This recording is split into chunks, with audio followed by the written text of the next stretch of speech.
Lo primero que debéis hacer siempre en el MIR, con un caso clínico de un paciente infectado por HIV en el que se presenta un cuadro compatible con una infección oportunista o tumor oportunista, es mirar de entrada dos parámetros fundamentales que van a determinar qué puede tener y qué no puede tener, como son el número de CD4, recordad que por debajo de 200 hay alto riesgo de patología oportunista, y la carga viral. ¿Por qué? No es lo mismo tener un paciente que tenga 121 CD4, que puede tener virtualmente cualquier patología oportunista, que un paciente con 700 CD4.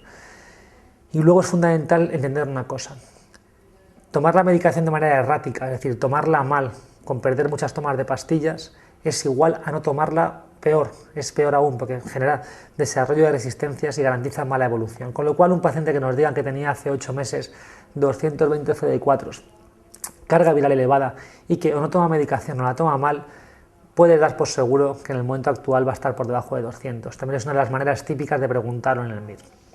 Con lo cual, lo primero siempre, número de CD4 y estatus inmunológico presumible del paciente. Bien, en la pregunta que habéis leído tenéis un paciente que está presumiblemente por debajo de 200 CD4 y que tiene un cuadro clínico característico de pregunta MIR de neumonía por neumocistis. ¿Por qué? Lo primero de todo, repasar qué es neumocistis. Neumocistis, antiguamente llamado Carini, género Neumocistis, especie Carini, actualmente denominado Neumocistis girovecii. Es un hongo extremadamente peculiar, hasta el punto de que por sus características de membrana no responde a anfotericina B como muchos otros hongos, y estructuralmente tan raro que inicialmente se pensó que era un protozoo relacionado con Trypanosoma cruzi. Clínica. La neumonía por neumocistis, realmente neumocistis puede dar patología extrapulmonar, pero la presentación típica de la neumocistosis es la afectación pulmonar en pacientes por debajo de 200 CD4. Sucede sistemáticamente en pacientes por debajo de 200 CD4. Esto es, en el MIR un paciente con patología pulmonar y por encima de 200 no tiene una neumonía por neumocistis. Clínica.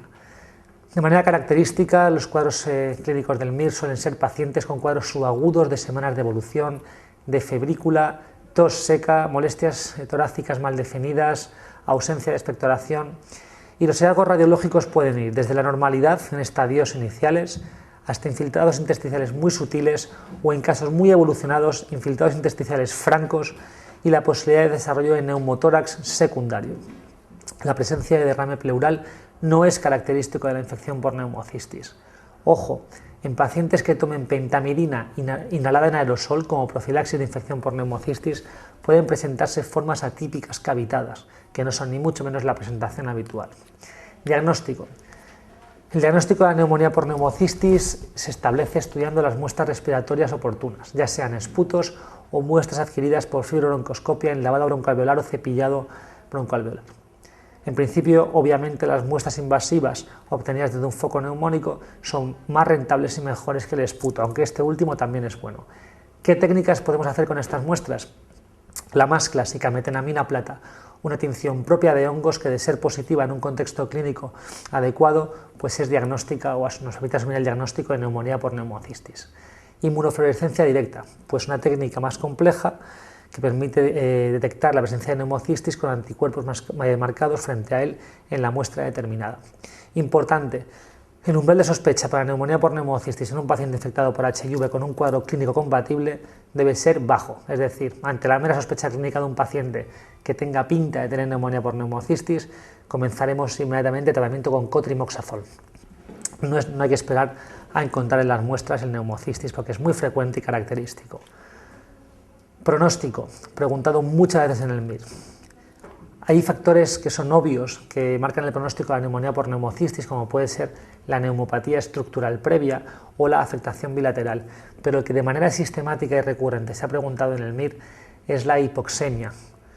Un gradiente alveolar arteriolar por encima de 30 milímetros de mercurio o una PO2 en sangre periférica menor de 60 marcan mal pronóstico, y de hecho debe ser indicación para asociar al cotrimoxazol, fármaco habitual con el cual tratamos la neumonía por neumocistis, esteroides, puesto que se ha demostrado que en estos pacientes con una alteración del intercambio gaseoso importante, la adición de esteroides al cotrimoxazol disminuye mucho la morbimortalidad de estos pacientes.